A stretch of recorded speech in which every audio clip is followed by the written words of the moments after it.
Eu queria que você resumisse um pouco a sua carreira, porque a gente falou aqui na abertura do podcast, foram 30 títulos em 22 anos. 30 colocados aqui como relevantes, né? Sim. Então, pra quem até acompanha, te conhece assim pelo Uhum. nome, mas teria como falar como é que foi essa trajetória? Na realidade, assim, eu jogava vôlei, eu joguei vôlei, meus pais jogaram de forma assim, pelo lazer. Meu pai foi embora estudar fora muito cedo e passou um bom tempo fora. Minha mãe se conheceram até jogando vôlei, mas naquelas coisas de, poxa, ali jogar um vôlei, a turma jogava, reunia numa quadrinha, tá, acabaram se conhecendo dessa maneira, mas nunca nada de profissional. Até porque não existia profissionalismo na época, né? Mas meu pai, nós somos 5 filhos, 4 homens e uma mulher, e todos no esporte. Tinha que fazer esporte, era pão de educação, saúde, tudo, né? O esporte era uma atividade importante dentro de casa. Acabamos um pouco escolhendo esportes. Meu irmão mais novo que é do mercado financeiro, inclusive ele se formou lá fora com uma bolsa de estudos, né? Com parte de bolsa por causa do voleibol. Mas jogamos, nunca imaginei. Acabou tendo um boom nos anos 80, onde eu estava ali, muito esforçado, talento absolutamente médio. Cheguei à seleção, assim, muito mais pelo trabalho e tal, era um reserva da seleção, que era uma seleção muito bacana. E nunca imaginei ser treinador. Eu me formei em economia, na PUC do Rio de Janeiro, né? Eu comecei em engenharia, mas odiava engenharia e eu me encantei com as eletivas que eu peguei de economia. Tive professores como André Lara Rezende, um dos pais do Plano Real, Paulo Guedes, né? E outros mais que realmente me encantaram. Falei, cara, as aulas eram incríveis, né? Então eu falei, economia, migrei para economia, me formei em economia, adorei. Fui estagiário do Banco Garantia, o André Lara me levou uma época, mas aí tinha Olimpíada, eu acabei deixando. Essas bifurcações que você erra, né? De ter ficado lá, poderia estar patrocinando um monte de time hoje, estou correndo atrás de patrocínio, sabe? Mas enfim, isso era 84, a Olimpíada nós ganhamos a prata. E aí já formado, e deixando o vôlei. Jogava, mas já naquela de quase deixando. Continuava jogando ali no Rio, ganhava, complementava a renda familiar e tal. E aí, em 1989, eu realmente parando já de jogar, tinha 28, 29 anos, parando de jogar, recebi um convite para ir para a Itália. Dirigir um time, eu nunca tinha dirigido time nenhum. Eu tinha sido assistente técnico numa competição com o Bebeto de Freitas, com um ex-treinador, um super treinador, que era muito meu amigo, e no momento meio crítico ele me chamou para ser o assistente dele, porque eu era um pouco líder ali, meio capitão, e eu fui assistente mais para, de alguma forma, ser o elo entre os jogadores. Tinha um pouco de fricção naquele momento. Olimpíada de 88 em Seul. E no ano seguinte, então, eu recebi esse convite para a Itália, de uma amiga que jogava. O time era a última classificada do campeonato italiano, em Perugia, no centro da Itália, ali 2 horas de Roma. E eu fui, Masculino ou feminino? feminino. Feminino. E o time realmente era o último classificado do negócio, da competição, e estava acabando o turno.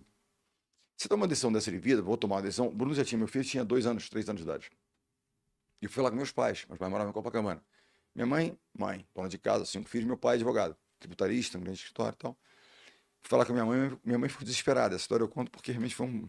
Foi lá, mãe, puxa, tô Foi um pensando em ir pra baque pra ela. Itália, dirigir um time, você tá louco, vai largar aí, né, uma carreira, economia, empreendendo, já tinha sócio num restaurante, assim. Tá maluco? Não, realmente ficou preocupada. Mãe zelosa, preocupada com, né, o destino. Você passou num concurso, vai largar para, Sim. né, Uhum. viver de renda, vai fazer um curso, tá louco? Né? Minha mãe foi a mesma coisa. Não, Exatamente o que você falou. essas histórias. Aí falar com meu pai, sentado na sala lendo, como era de costume.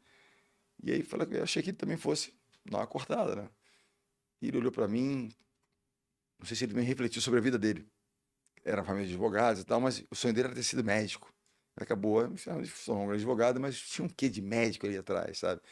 E acabou se tornando advogado de grandes médicos, então ele deixava sair. Ele vira e fala assim: é o que você gosta de fazer? Pai, eu amo esporte, eu gostaria de viver do vôlei. Qual era a minha questão? Seria possível viver do voleibol? Uhum. Naquela época, poucos viviam, e era só aqueles super talentos que eram pouquíssimos. Eu queria viver do vôlei, queria ver se era possível. E disse, pai, eu adoro, eu gostaria de tentar. Ele falou, então vai. E faz bem feito. Mas só volta quando der certo.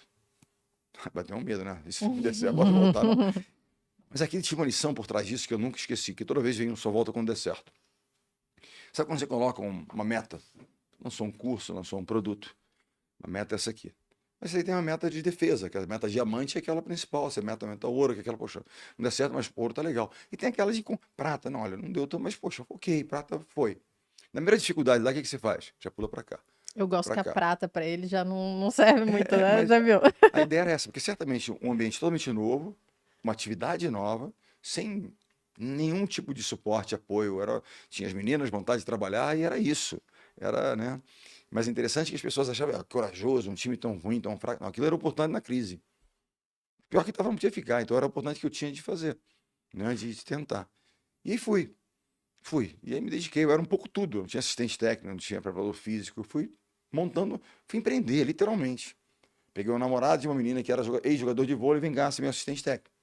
Então, não. Eu telefonava para cá, para os meus companheiros, os meus preparadores físicos com quem eu tinha trabalhado, e via telefone, não tinha. Não. E eu ia montando séries para as meninas. E assim a coisa foi indo.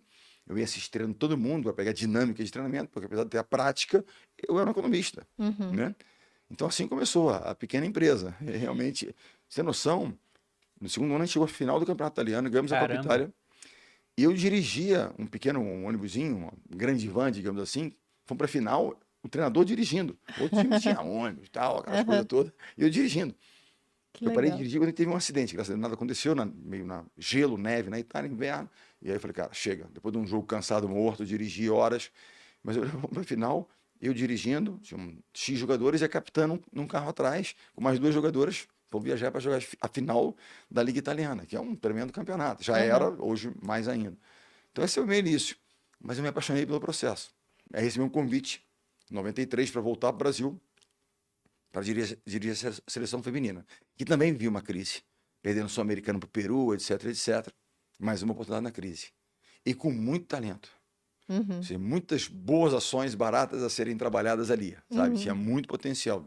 Fantástico, uma geração incrível. E a gente começou a trabalhar. Eu nunca esqueço que foi dia 26 de dezembro de 93, meu primeiro treino. Eu brincava dizendo que eu era o presente de Natal delas. E elas não queriam esse presente, não.